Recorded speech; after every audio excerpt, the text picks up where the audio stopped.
No, just basically get into stuff. You have a different type of. How's it going, everybody? Good. Thanks for taking the time out to listen to my speech and let me do my whole spiel in front of you guys. So when you guys think of extraterrestrial planets, what do you think of? Just weird places and all kinds of crazy stuff. Well, what an extraterrestrial planet is any planet that's not Earth. And today I'm here to talk about human habitation on an extraterrestrial world.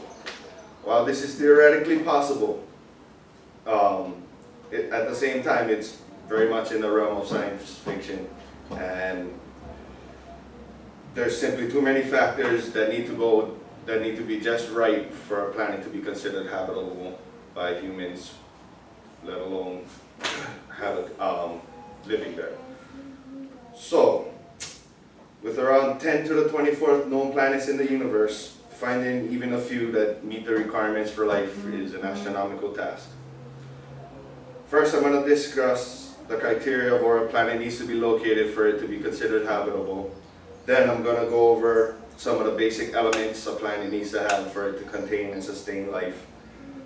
Then finally I'll go over a couple of planets that scientists think may be able to sustain life.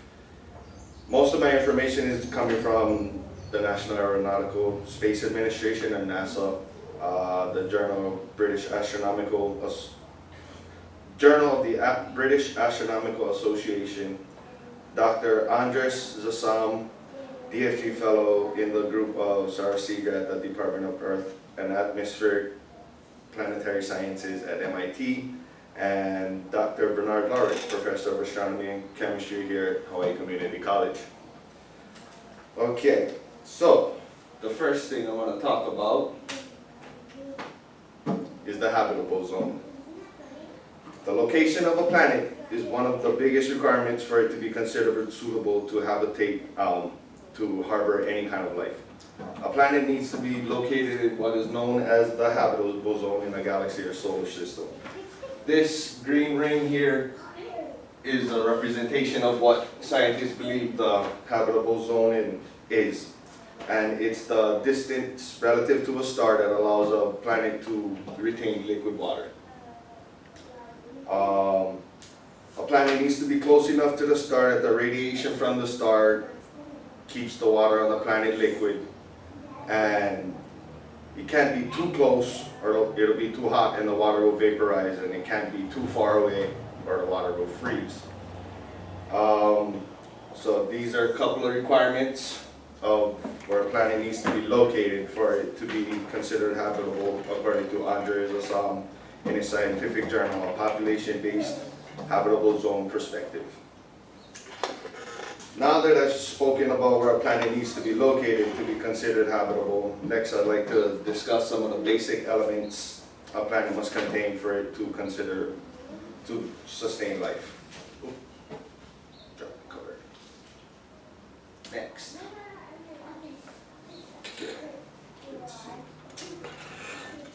Where's my graphic? So, the first thing a planet needs to contain life is a star.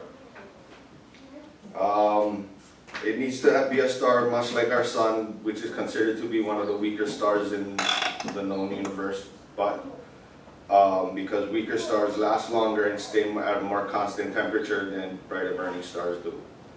Let's see.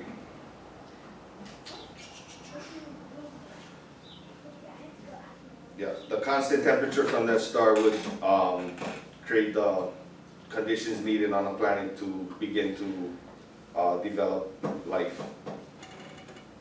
Also, a planet would need liquid water. This is one of the most key basic elements that life needs to begin. Body chemistry, from humans all the way down to bacteria, all are based on water. The water acts like a solvent that allows molecules to move around, and the physical and chemical makeup of water makes it an ideal for the complex chemistry needed for life. A planet would also need an atmosphere. An atmosphere acts like a shield or a buffer zone from solar radiation. It keeps everything on the planet from just burning up, and let's see, keeps the radiation from breaking down the atoms and molecules which make up cells, which make up all matter. So these are a few of the basic requirements we need a planet to have to sustain life, according to Dr. Bernard Marlow, professor of astronomy here at Hawaii Community College. Next, some planets that scientists would believe could be able to harbor life. So, the first would be Mars. Mars is considered to be the closest planet to Earth in the habitable zone of our solar system that might be suitable for candidate for human habitation. Scientists have discovered small amounts of water below the surface of Mars. Also, it's close enough to Earth to make it the travel time plausible for any type of human travel there. Let's see, Mars is about 139,808,518 million miles from Earth, but that would take about 6 months of travel to reach. However, Mars does lack the atmosphere needed to sustain life. So because of that, scientists believe that single-cell organisms could exist below the rock layer of Mars. Next, the next planet is Kepler 186f. This is an extrasolar planet that scientists have recently found within the last 5 years, I believe it is. It somewhat resembles Earth. The Kepler planet orbits a star in its system within the habitable zone range, and that would allow it to have liquid water. The size of Kepler is known, however, that's about all that's known about Kepler right now. The mass and composition of the planet is still unknown. And the biggest drawback to Kepler not being able to harbor human life is it's about 490 light years away, which means it'll take thousands and thousands of years to reach. That distance alone makes it unrealistic to habitate in any foreseeable future.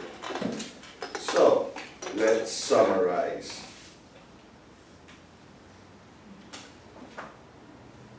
Today I went over where a planet needs to be located in its relative solar system to be considered in the habitable zone. I've also gone over a few of the basics a planet would need to have to sustain life.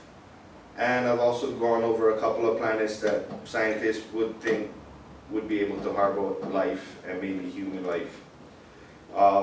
With the numerous requirements needed for the planet to be even considered suitable for human habitation, as well as the enormous distances from Earth that make other planets outside of our solar system unreachable for thousands of years at a minimum, the odds seem to be stacked against humans finding another planet for habitation in the near future. So my suggestion is we just take care of the planet Earth that we live on today and not make it a necessity to find another planet. I want to thank you guys for sitting through my deal, and have a good day.